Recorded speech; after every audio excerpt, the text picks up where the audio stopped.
Hello friends, welcome to another Ask a Bhante. So we have a question here from Lucas. Hey Bhante, I'm a bit confused about the second noble truth. I have heard it as the origin of suffering is our craving, or maybe as our craving, but I have also heard it as attachment, grasping, and clinging. Is it both? Hope you can answer my question and have a nice day. So this is one of those things where, let me try to make sure that the sun is not blinding people here. Anyway, so this is one of those things where definitions matter, where we have to make sure that we have our poly words, because especially there's a variety of teachers out there and they use different words for different things and it can get confusing. But let's do a detailed analysis of the second noble truth. Second noble truth, first noble truth is what? The noble truth of Dukkha. That there are difficult things to bear in the world. Birth, old age, sickness, death. Not getting what we want, being separated from people, places, and experiences we love. The five aggregates subject to clinging, all dukkha. And so, with this, we might think, wow, oh my God, look at all this dukkha that it's the world's fault. It's those people out there's fault. You have it, that's only the first noble truth. There's three more. The second noble truth. The noble truth of the origin of dukkha. Samudaya. This is tanha. Tanha. Tanha literally means thirst. That's what the word literally means. If this word was just used between two people, hey, I'm tanha. Of course, the Buddha takes this word and makes it much deeper. This tanha, this craving, this thirst, is very, very deep. The Buddha is asked by Mara, you can turn this mountain into a mountain of gold. At your wish, if you wish to. And the Buddha says, not even 2 mountains of gold would be enough for a person. Buddha's pointing to our craving, our thirst. Buddha tells us there's 3 types of tanha. Kama tanha, bhava tanha, vibhava tanha.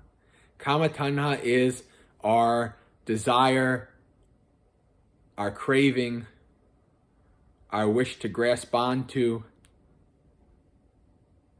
pleasant experiences of the eye, ear, nose, tongue, body, and mind. These pleasant experiences, we like it. We have a tendency towards, when we experience this, we want more of it. Or if it gets away, we want to chase after it.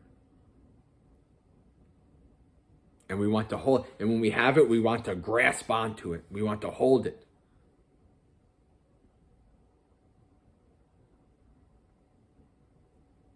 And this is why we create dukkha.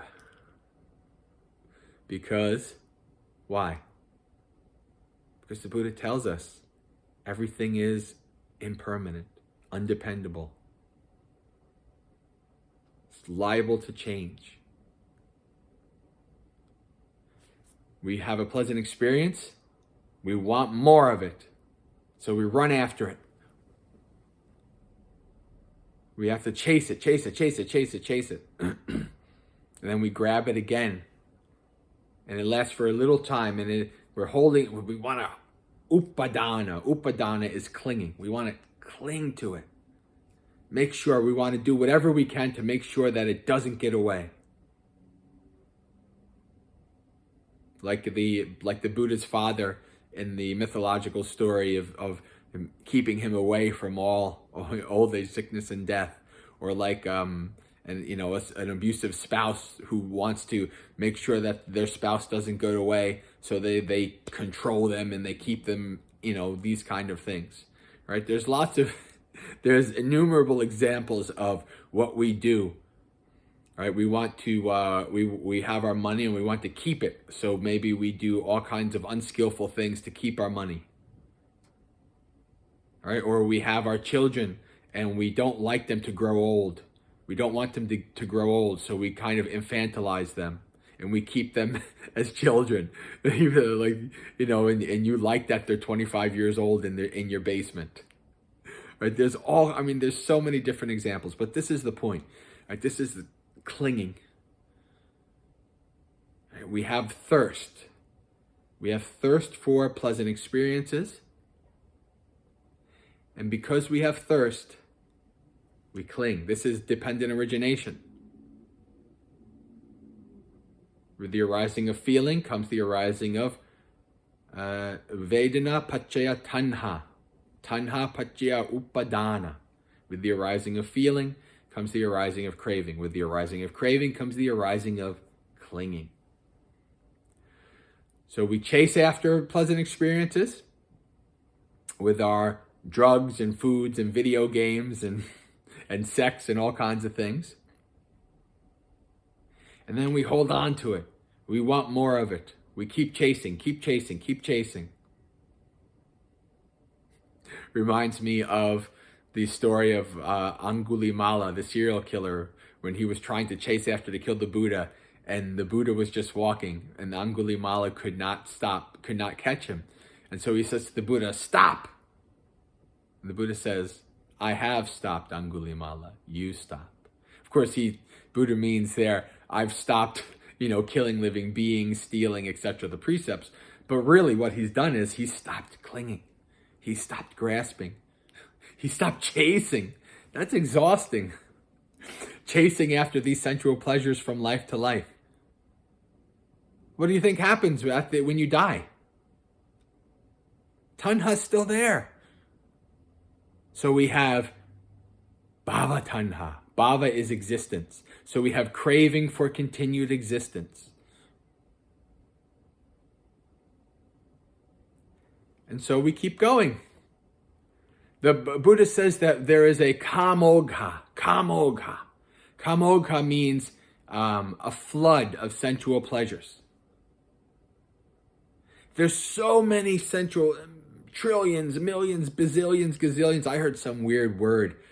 That's like, I don't know, it's some, ungodly amount of zeros. I heard a new word. A gigasimillion or something like that. I don't remember what it was. But there's just so many experiences, pleasant experiences to have, that you can't experience it in one lifetime. So you have bhava tanha. You want to keep going. You don't want this to be the end. Keep going, keep going, keep going. More experiences, more pleasure, more chasing. This is what Buddha calls the what was that? Oh, anadya. No. So the Buddha calls the quest for awakening, the quest for letting go of our craving, the arya pariyesana, the noble quest. But he calls what I just explained, the chasing life to life, he calls it the ignoble quest. Maybe the anadya pariyesana, the ignoble quest. It never ends. 2 mountains is not enough. 2 lifetimes is not enough. And so then, the third craving is vibhava tanha, the craving for non-existence. And this can go 2 different ways. This could be unskillful. It could be like, I don't want to live this life anymore. I want to kill myself, or I'm so tired of these things. Why can't I just get? Why do I want to have to keep living? I wish it would be so much nicer if I just didn't exist. And then there's the skillful of, why am I chasing after these pleasures life to life? why don't I get off the train? Why don't I practice the path and end this silly chasing, following my never-ending thirst? Why don't I practice the Ariya Pariyesana and end my samsaric existence? So these three things are tanha. These three things, this is the second noble truth. Let me check the question here to see if I anything else that I might need to miss.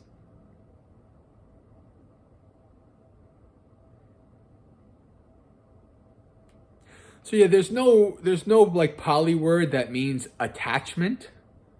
This is kind of, I think attachment you can think of as like a mixture, like tanha and upadana together. We experience something. We have a thirst for it. We hold on to it. We cling to it. That's attachment.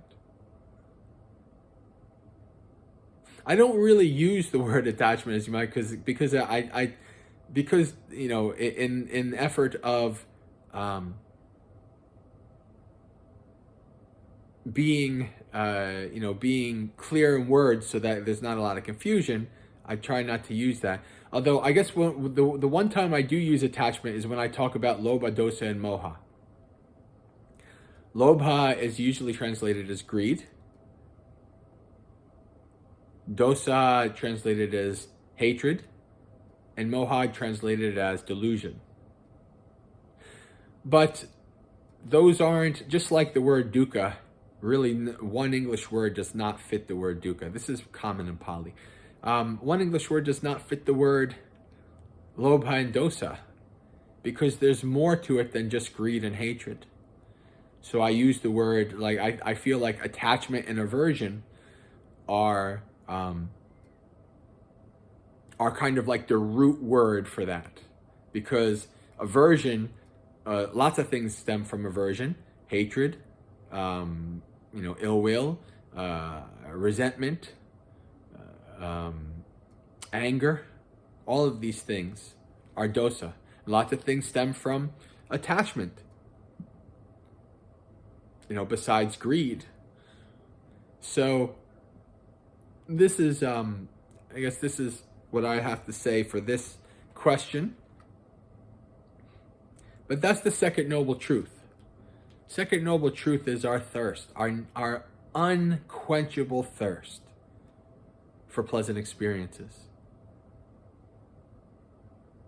The Buddha wants us to investigate this thirst, investigate these things.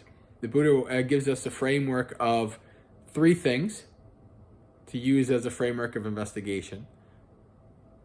Investigate the okay, I'm blanking out. The gratification,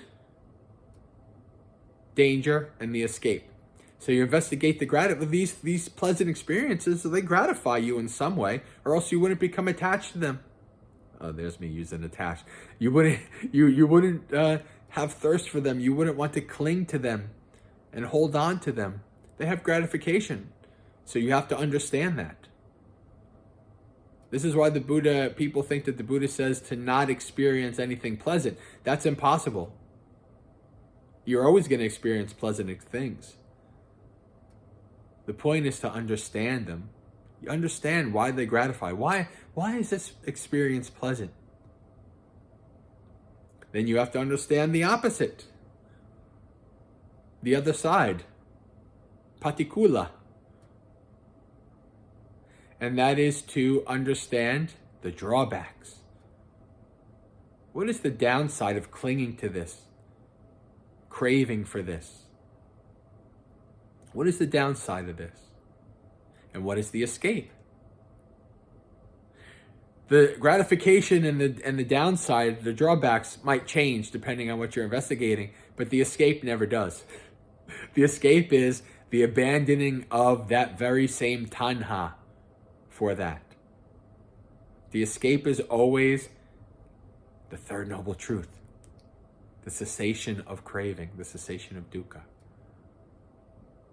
That's the escape. Letting go of our craving, abandoning our thirst. And that's the reason why we follow the Noble Eightfold Path, which is the fourth noble truth. It is the way leading to the ending of dukkha. The only way we end dukkha is by letting go, abandoning the origin of our dukkha, which is our tanha, our thirst.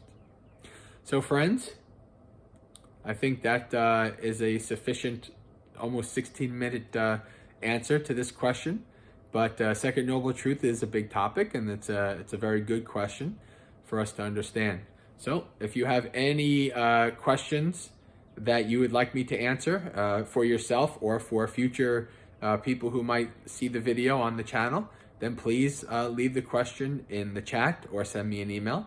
And until next time, friends, Sukhi Hotu, may you be happy, practice well, and be well. May you have a spiritually successful and peaceful practice.